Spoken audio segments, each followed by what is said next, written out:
Halo semua, saya Helen Oktania Iskandari dari Prodi S1 PPKN Universitas Negeri Surabaya dengan NIM 20040254006. Di sini saya akan menjelaskan tentang status sosial dan peran sosial. Status sosial, apa sih status sosial itu? Setiap individu dalam masyarakat pasti memiliki status sosialnya masing-masing. Status merupakan perwujudan atau pencerminan dari hak dan kewajiban individu dalam tingkah lakunya. Status sosial sering pula disebut dengan kedudukan atau posisi peringkat seseorang dalam kelompok masyarakatnya.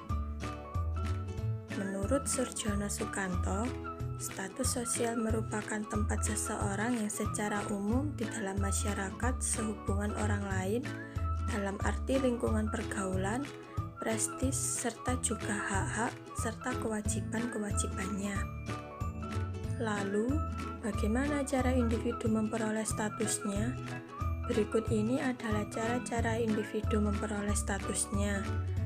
Yang pertama, status yang digariskan atau askrip status merupakan status yang didapatkan dengan secara alami atau otomatis yang dibawa sejak manusia itu dilahirkan.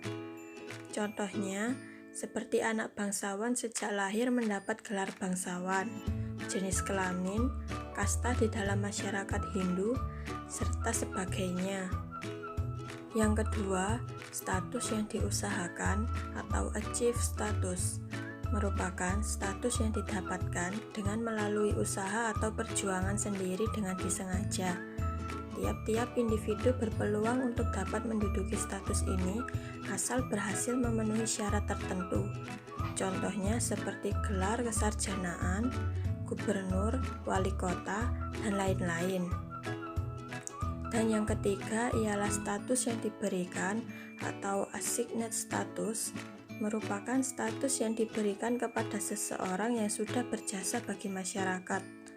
Contohnya ialah seperti gelar pahlawan, gelar pelajar teladan, penerima Kalpataru, serta lain sebagainya. Apa akibat yang ditimbulkan dari adanya status sosial? Akibat yang ditimbulkan dari adanya status sosial seseorang adalah timbulnya konflik status. Mengapa demikian? Karena kadangkala seseorang atau individu dalam masyarakat memiliki dua atau lebih status yang disandangnya secara bersamaan. Apabila status-status yang dimilikinya tersebut berlawanan, maka akan terjadi benturan atau pertentangan. Hal itulah yang menyebabkan timbul apa yang dinamakan konflik status. Konflik status memiliki beberapa macam, antara lain, yang pertama, konflik status bersifat individual. Konflik status yang dirasakan seseorang dalam batinnya sendiri. Contohnya, seorang wanita harus memilih karir atau ibu rumah tangga. Seorang anak harus memilih meneruskan kuliah atau bekerja. Yang kedua, konflik status antar individu. Konflik status yang terjadi antara individu yang satu dengan individu yang lain karena status yang dimilikinya. Contohnya, perebutan warisan antara dua anak dalam keluarga. Yang ketiga, konflik status antar kelompok, yaitu konflik status yang terjadi antara kelompok yang satu dengan kelompok yang lain. Contoh, peraturan yang dikeluarkan satu departemen bertentangan dengan peraturan departemen yang lain. Misalnya seperti DPU atau Dinas Pekerjaan Umum yang mempunyai tanggung jawab terhadap jalan-jalan raya, kadang terjadi konflik dengan PLN yang melubangi jalan ketika membuat jaringan listrik baru. Selanjutnya ialah peran sosial. Apa sih peran sosial itu? Peran sosial atau social role merupakan seperangkat harapan serta juga perilaku atas status sosial. Peran sosial merupakan pelaksanaan hak dan juga kewajiban seseorang sesuai dengan status sosialnya. Apabila seseorang melaksanakan hak-hak dan kewajibannya sesuai dengan status yang dimilikinya, maka ia telah menjalankan peranannya.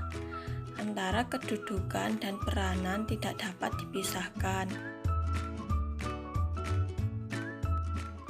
Selain status sosial, peran sosial juga bisa menimbulkan konflik loh. Mengapa demikian? Konflik peranan timbul apabila seseorang harus memilih peranan dari dua atau lebih status yang dimilikinya. Pada umumnya, konflik peranan timbul ketika seseorang dalam keadaan tertekan karena merasa dirinya tidak sesuai atau kurang mampu melaksanakan peranan yang diberikan masyarakat kepadanya. Akibatnya, ia tidak melaksanakan peranannya dengan ideal atau sempurna. Contohnya, seperti Bu Yuni sebagai seorang ibu dan guru di suatu sekolah.